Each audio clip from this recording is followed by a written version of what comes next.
주님과 함께하는 것 사랑이 교회.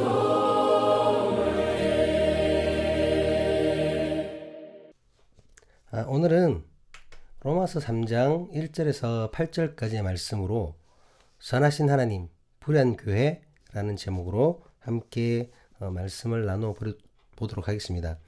혹시 이 사건 기억하시는 분들 있을 텐데 2014년 3월에 집에 잡힌 50대 도둑을 집주인인 20대 청년이 폭행해서 뇌사 상태에 빠뜨린 사건이 이제 발생했습니다. 당시에 사람들 사이에는 이것이 정당방위냐 아니면 과잉방위냐를 두고 갑론을박이 있었습니다. 실제 법정에서도 이 부분이 쟁점이었다고 하죠. 그런데 이제 뇌사에 빠졌던 50대 도둑이 끝내 사망을 하고 맙니다. 그래서 사망 원인을 두고도 법리적 다툼이 일어났었습니다. 결국 도둑을 폭행했던 그 청년에게는 징역 1년 6개월의 실형에 집행유예 3년이 선고되었고 대법원에서는 이 원심을 확정하였습니다. 이 사건은 자기 집을 침입한 그 도둑을 제압한 행위가 정당방위로 인정될 수 있는지, 그리고 그 정당방위, 자기 방위의 한계를 어디까지 봐야 하는지에 대한 그 고민을 하게 만든 그런 사건이었죠. 법적인 문제가 이만큼 좀 까다롭다는 건데요. 이 외에도 법적으로 해석하기에 애매하고 논란이 되는 경우가 아주 많습니다. 이 사건도 아실지 모르겠는데 술 취한 동료를 데려다 주었는데 데려다 주다가 업고 가다가 뒤로 이렇게 좀 떨어뜨렸답니다. 그러다가 이제 그 친구가 다친 거예요.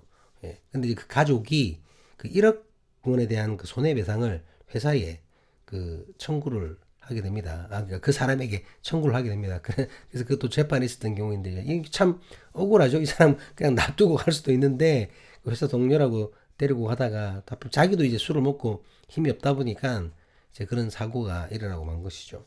이 외에도 남자에게 몽둥이를 맞고 있는 여자를 구해줬더니 알고 보니까 둘이가 부부였고, 그 몽둥이 든 남자를 내가 제압하고 때렸다고 해가지고 오히려 그 두 부부가 그 여자까지도 같이 폭행으로 고소를 하는 그런 사건도 있고요. 또 여고생 치마 밑을 핸드폰으로 촬영하는 성추행범을 붙잡았는데 그 여학생이 가는 바람에 오히려 자기가 폭력 행위를 한 사람이 돼버린 그런 사건도 있었습니다. 어쨌든 등등 이렇게 우리가 확실한 증거 이런 것도 중요하지만 어쨌든 법리적으로 따져봤을 때에 애매하고, 예, 그리고 사람들이 사건 자체를 정확하게 알지 못하기 때문에 오해할 수 있고, 때로는 또 그 오해할 부분을 이용하는, 가해자들은 이용하는 그런 사건들이 종종 일어날 수 있는 것이죠. 그렇다면 우리 생각해 봐야 될 것이 있는데요. 여러분, 법이 무엇입니까, 여러분? 법이 뭡니까? 법은 사회생활을 유지하기 위해서 국가기관에서 제정하고 채택한 지배적, 특히 국가적인 규범입니다. 국민의 의무적 행동 준칙의 총체이며 체계적이며 물리적인 강세가 가능한 공공의 약속인 거죠. 이 정의에 의하면 법은 우리 사회를 유지하기 위해서 만들어진 것입니다. 사회 질서를 위해서 만들어진 것이죠. 우리가 이제 어느 정도 이 사회에서 안전하고 합리적인 생활을 할 수 있는 것은 바로 이 법 때문입니다. 하지만 여러분, 이 법이 있다고 해서 세상이 완전히 안전하고 모든 이에게 공평하거나 평등하지는 않죠. 우리가 아까 앞서 살펴봤던 그 내용들처럼 법의 사각지대가 있고 또 법을 교묘하게 이용하는 사람들이 있다는 거죠. 왜 이런 일들이 발생할까요? 그것은 바로 인간의 만든 법 이 자체가 완전한 것이 아니기 때문입니다. 법은 여러분 최소한입니다. 법은 최소한의 도덕이다. 그렇게 모든 상황에서 세세하게 적용할 수는 없습니다. 물론 이제 법이 계속 바뀌지만 또 그만큼 새로운 일들이 많이 생기고 새로운 사건들, 정말 예전에는 발생할 수 없는 일들이 또 새롭게 발생하기도 한다는 거죠. 그렇기 때문에 법이 모든 것을 관장할 수는 없습니다. 무엇보다도 인간이 불완전하고 불의합니다. 인간의 불의함이 정의를 지향하는 법을 더욱 불완전하게 만들어 버렸다는 것이죠. 앞서 우리가 살펴봤던 예에서도 그렇지 않습니까? 지가 나쁜 놈인데도 증인이 없다는 이유로 두들겨 맞았다고 도와준 사람을 폭행범으로 신고하고 이런 일이 생긴다는 거죠. 법은 자유와 평등과 정의를 지향하지만 인간의 삶은 꼭 그렇지만 않다라는 사실을 우리는 역사를 통해서 너무나 잘 알고 있습니다. 인간의 불의함 때문에 법의 목적은 실현되기가 어렵다는 거죠. 법을 악용하고 법을 이용하는 자들이 얼마나 많습니까? 때로는 법이 악인의 보호자처럼 여겨질 때가 너무 많습니다. 그렇지 않나요? 도대체 저 사람을 왜 법이 보호해 주는지 이해가 안 되는 경우가 너무나 많죠. 이런 모든 현상을 저는 인간의 불의함 때문이라고 봅니다. 즉 아무리 훌륭한 법이 있다고 해도 인간의 불완전, 불의함이 그 법을 악법으로 만들어 버릴 수 있다는 거죠. 그리고 그런 경우가 너무나 많다는 겁니다. 인간은 하나님의 말씀을 어기고 타락한 후에 철저하게 부패해버렸습니다. 그렇기 때문에 아무리 훌륭한 법이 있다고 하더라도 인간의 불의함이 완전히 교정될 수는 없습니다. 모세시대 이스라엘은 하나님으로부터 십계명을 받았습니다. 그리고 이어지는 율법들을 받았죠. 그 법대로만 산다면 정의를 실현할 수 있는 법이었습니다. 그 법은 선하고 너무나도 훌륭한 법이었습니다. 하나님께서 직접 주신 법이잖아요. 시편 19편에서 시편의 저자는 여호와의 율법에 대해 훌륭함을 넘어 완전한 법이라고까지 고백을 합니다. 우리 시편 19편 7절에서 9절 말씀을 같이 한번 보시도록 하겠습니다. 여호와의 율법은 완전하여 영혼을 소성시키며 여호와의 증거는 확실하여 우둔한 자를 지혜롭게 하며 여호와의 교훈은 정직하여 마음을 기쁘게 하고 여호와의 계명은 순결하여 눈을 밝게 하시도다.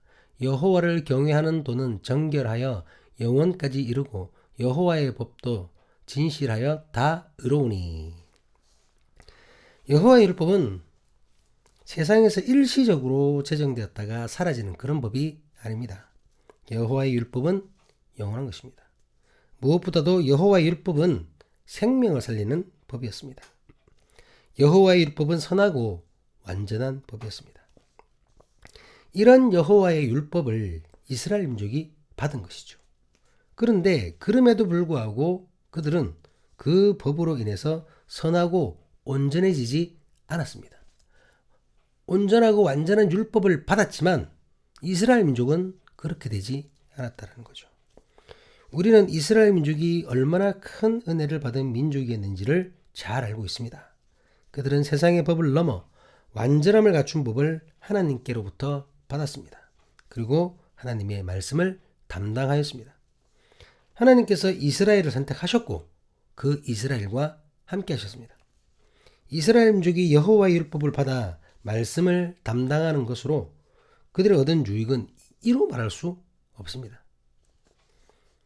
이는 다른 민족과 비교할 수 없는 은혜입니다. 오늘 본문인 로마서 3장 1절에서 2절 말씀은 이런 유대인의 유익을 이렇게 드러내고 있습니다. 로마서 3장 1절 2절 말씀입니다. 그런즉 유대인의 나음이 무엇이며 할례의 유익이 무엇이냐? 범사에 많으니 우선은 그들이 하나님의 말씀을 맡았습니다. 유대인들이 하나님의 말씀 여호와의 율법을 맡은 은혜로운 민족이라는 말을 하고 있는 것이죠. 그런데 이런 유대인들이 선하지 못하고 이상하게도 불의함 가운데 거하게 되었다고 바울은 책망합니다. 본문 3절 4절 말씀입니다. 어떤 자들이 믿지 아니하였으면 어찌하리요? 그 믿지 아니함이 하나님의 미쁘심을 패하겠느냐? 그럴 수 없느니라. 사람은 다 거짓되되 오직 하나님은 참되시다 할지어다. 기록된 바 주께서 주의 말씀에 의롭다함을 얻으시고 판단받으실 때에 이기려 하심이라 함과 같으리라. 그렇게 선하고 완전한 법을 맡았던 민족이었음에도 불구하고 유대인들은 불의함으로부터 완전히 벗어나지 못했습니다. 왜 그렇게 된 것일까요? 그들이 왜 그렇게 되었습니까? 그것은 바로 그들의 불신 때문이었습니다. 그들은 그들에게 율법을 주신 하나님을 온전하게 신뢰하지 못했습니다.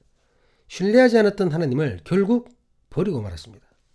하나님께서 자신의 종들, 여러 선지자들을 보내서 반복적으로 돌이키도록 말씀하셨습니다. 하지만 그들은 그런 하나님을 버리고 말았습니다. 그렇다면 유대인들이 하나님을 불신하는 가운데 거하게 되었다고 할지라도 그것이 하나님의 미쁘심을 피할 수 있는 것인가?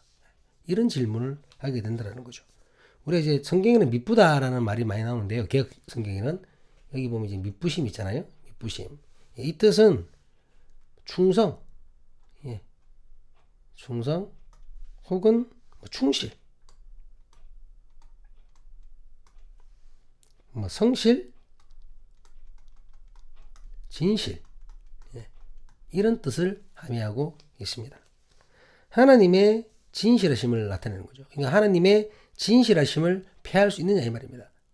교회가 불의하고 그들이 완전한 법을 받았던 유대인들이 완전해지지 못하고 불의해졌는데, 그렇다면 그 법을 주신 하나님은 불의하신가? 하나님의 미쁘심이, 진실하심이 없어진단 말인가? 이런 질문을 할 수 있다는 거죠.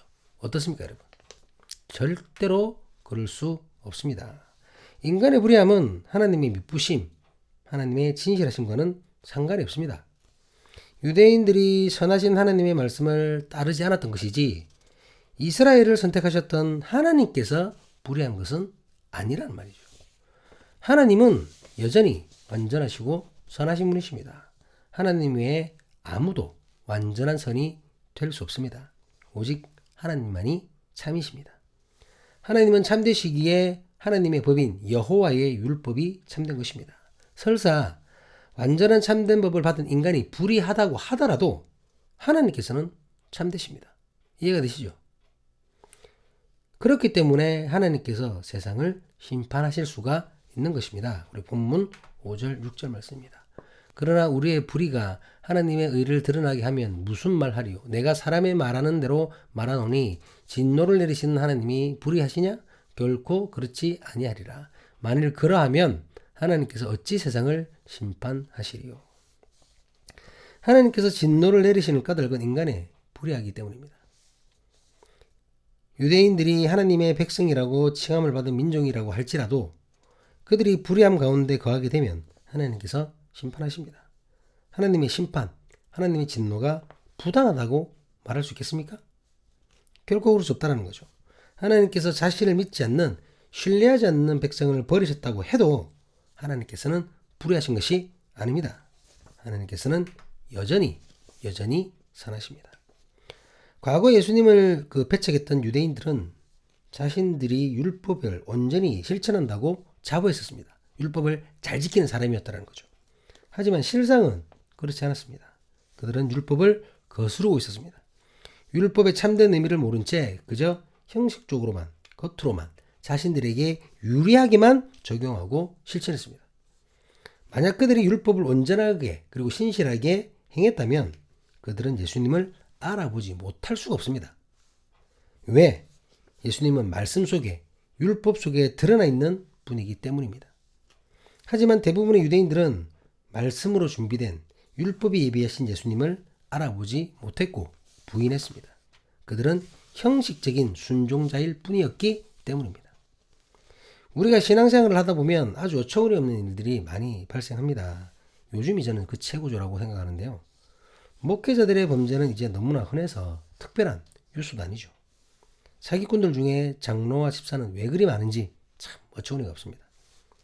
그럼 2000년대에 들어서면서 여러분, 그 소망교회의 장로였던 이명박 씨로 인해서 정말 후유증이 너무나 많았죠. 이 양반이 대통령까지 되면서 정말 후유증이 정말 컸습니다. 이명박 씨 때문에 발생한 기독교를 향한 불신, 적대감이 정말 매우 심각했었죠. 지금까지도 그렇습니다. 지금까지도. 내가 이명박 이후로 교회를 더 싫어합니다. 이런 사람들이 굉장히 많아요.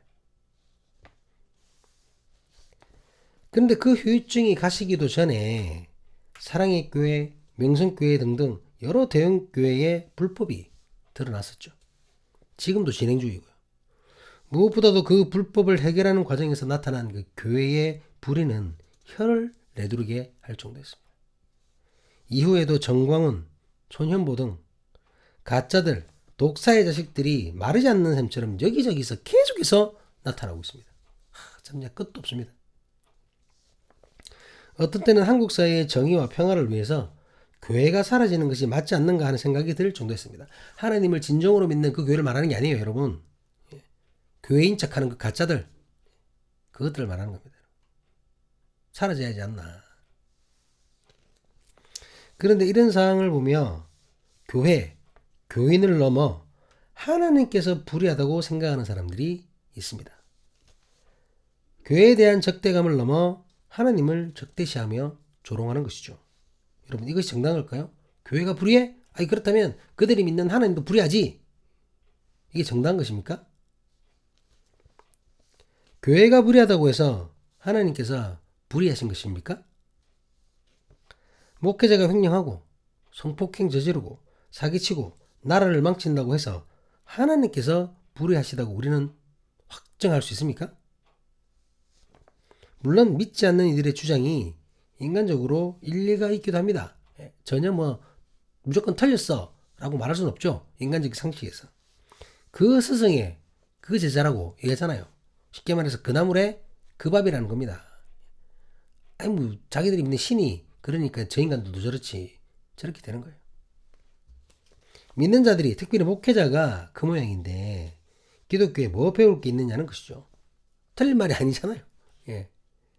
그렇게 죽자 사자 목숨 내걸고 하나님 믿는다고 하면서 하나님 말씀에 순종한다고 하면서 주님 말씀 실천한다고 하면서 그렇게 사는 모양이 저렇다는데, 물론 아니지만 실상은 아닌데 입으로는 그렇게 얘기하잖아요. 믿지 않는 사람들은 그렇게 받아들이는 거고. 그러니 저런 행동을 보이는 그들이 믿는 하나님은 똑같이 이렇게 생각하지 않겠습니까? 그러니까 어느 편에서는 그게 일리가 있다는 거죠. 그렇게 불의한 자들이 믿고 있는 그 하나님이 어떻게 선할 수가 있느냐고 그렇게 그들은 얘기를 한다는 거죠. 하지만 여러분, 결코 그렇지 않다는 겁니다. 이런 주장은 인간의 절대적 부족함을 모르기 때문에 하는 말입니다. 인간은 절대적으로 부족합니다. 누구라도 인간은 부족할 수밖에 없고 나약할 수밖에 없습니다. 완벽한 가르침을 받았다고 그 인간이 완벽해지는 것이 아니라는 거죠. 완전한 선을 경험해도 그 인간이 완전한 선을 실천하지는 못한다는 겁니다. 모든 불의는 인간 스스로에 의한 것이에요. 하나님께서 가르친 것이 아니라 하나님의 완전한 선을 보고도 그것을 제대로 배우지 못하고 깨닫지 못한 불의한 인간 때문이라는 겁니다. 하나님께서 불의하신 것이 아닙니다. 오히려 그렇기 때문에, 부족한 존재이기 때문에, 주님의 선을 보고도 선을 행하지 못하는 인간들이기 때문에 주님이 필요한 것이죠. 하나님이 필요한 것입니다. 예수 그리스도의 보혈이 필요한 것입니다. 하박국 선지자가 자신의 민족이 당한 고통을 보면서 큰 시리에 빠졌었습니다. 그리고 하나님께 그 이유에 대해서 질문하였습니다. 그런데 이스라엘 민족이 화를 당하는 그 근본적인 원인은 그들 민족에게 있었습니다. 그들이 하나님을 버렸기 때문입니다. 그로 인하여 그들은 엄청난 고난을 받았습니다. 하나님께서 자신을 배반한 자들에게 진노를 하셨던 것이죠. 이처럼 문제는 하나님이 아니라 인간들에게 있는 것입니다. 이해가 되시나요? 바울은 하나님의 참되심을 위한 인간의 거짓됨을 이야기합니다. 하나님의 영광을 위하여라고 떠들면서 실상은 자신의 이익을 위해 악을 행하는 자들이 있다는 거죠. 그렇다면 하나님의 영광을 위하여라는 이름으로 포장된 그 악을 과연 하나님께서 어떻게 판단하실까요? 영광을 위하여 하면서 나쁜 짓을 하고 있고 주님을 위하여 하면서 자기 배를 채우고 있는데 그것을 주님이 어떻게 판단하실까라는 겁니다. 사도 바울은 본문의 그 7절 8절을 통해서 이렇게 말하고 있습니다. 그러나 나의 거짓말로 하나님의 참되심이 더 풍성하여 그의 영광이 되었다면 어찌 내가 죄인처럼 심판을 받으리요. 또 그러면 선을 이루기 위하여 악을 행하자 하지 않겠느냐. 어떤 이들이 이렇게 비방하여 우리가 이런 말을 한다고 하니 그들은 정죄받는 것이 마땅하니라. 결코 여러분, 거짓말로 하나님의 참되심이 더 풍성해지지 않습니다. 때로는 인간의 거짓, 악한 상황에서 선을 이루시기도 하죠. 주님이. 하지만 이런 경우는 선을 위한 거짓을 행하는 것이 아니잖아요. 선을 위한 거짓이 아니라 거짓된 것을 선으로 바꾸시는 하나님의 역사입니다. 이것을 제대로 판단 못하면 안 돼요. 하나님의 영광만 되면 되지. 내가 아무리 잘못해도 하나님께서 잘 끄시겠지 하면서 알고도 거짓을 행한다? 여러분, 죄악입니다. 그럴 수는 없어요. 결코 거짓이, 그 거짓 자체가 하나님의 영광일 수는 없습니다. 전도하기 위해서 거짓말을 한다? 하나님을 증거하기 위해서 사실을 왜곡한다? 말도 안 되는 헛소리입니다, 여러분. 헛소리예요. 아니, 교회 다니고 오려면은 이렇게 구라도 치고 이렇게 해야지. 말도 안 되는 소리입니다, 여러분. 선을 이루기 위한 악, 진리를 위한 거짓이란 있을 수 없습니다. 입으로는 하나님의 영광을 위하여 떠들지만 실상은 자기 배를 채우기 위한 세속의 욕망을 위한 가짜들의 속임수일 뿐입니다. 오늘날 지금 우리의 세계가 그렇게 변해가고 있는 것 같습니다. 법은 자유와 평등과 정의를 실현하기 위한 것입니다. 하지만 사람들의 불의로 말미암아 그 법이 악용되고 있습니다. 법이. 정의를 위한 법이 불의한 자들을 지키고 있다는 거죠. 악한 자들이 그 법을 이용해서 약한 사람들을 괴롭히고 있습니다. 그 법이 그들의 악을 저지르는데 이용되고 있습니다. 법이 바르게 시행되지 않고 있으며 힘 있는 자들, 돈 있는 자들의 방어막이 되어지고 있습니다. 말씀은 하나님의 나라와 하나님의 의를 위한 것입니다. 하지만 싹군들이, 거짓 교사들이, 가짜들이, 독사의 자식들이 말씀을 제멋대로 이용하여 하나님의 나라를 공격하고 하나님의 의를 무너뜨리고 있습니다. 이 땅의 세속적인 성공을 위해 주님을 팔아버린 늑대들이 양의 탈을 쓰고 설치되고 있습니다. 훌륭한 법을 불의한 인간들이 망치고 있습니다. 완전한 법을 가짜들이 더럽히고 있습니다. 그렇기에 인간에게는 완전하신 하나님, 완전하게 신실하신 하나님이 필요한 것입니다. 오늘 말씀의 주제는 하나입니다. 어느 누구 앞에서라도, 어느 상황에서도, 어떤 판결이 내려진다 할지라도 하나님은 선하신 분이시라는 것입니다. 오직 하나님만이 선하시다는 것입니다. 두 손으로 두 눈을 가려 태양이 보이지 않는다고 하여도 태양은 여전히 저 하늘을 지키고 있습니다. 아무리 큰 물동이로 바다를 퍼낸다고 할지라도 바다는 변하지 않습니다. 인간의 부패함 때문에, 믿는 자들의 잘못 때문에, 목회자들의 이심 때문에, 정강훈, 이명박, 김장환, 소년보 이런 작자들 때문에 하나님의 선하심이 변할 수는 없습니다. 교회가 불의하다고 하나님께서 불의하실 수는 없다라는 겁니다. 하나님의 창조주 되심이 바뀌지 않습니다. 하나님은 하나님이십니다. 하나님은 스스로 존재하시는 분이십니다. 태초의 말씀으로 천지를 창조하신 우리 하나님이십니다. 죄악된 인간들을 구하기 위하여 자신의 아들을 제물로 내어주신 사랑의 하나님이십니다. 결코 불의치 않으신 선하신 하나님이십니다. 이 놀랍고 아름다운 진리를 믿고 신뢰하십니까? 교회는 불의할 수 있습니다. 하지만 주님은, 우리 하나님은 결코 불의하지 않으신 선하신 하나님이십니다. 기도하시겠습니다. 아멘, 아멘, 아멘.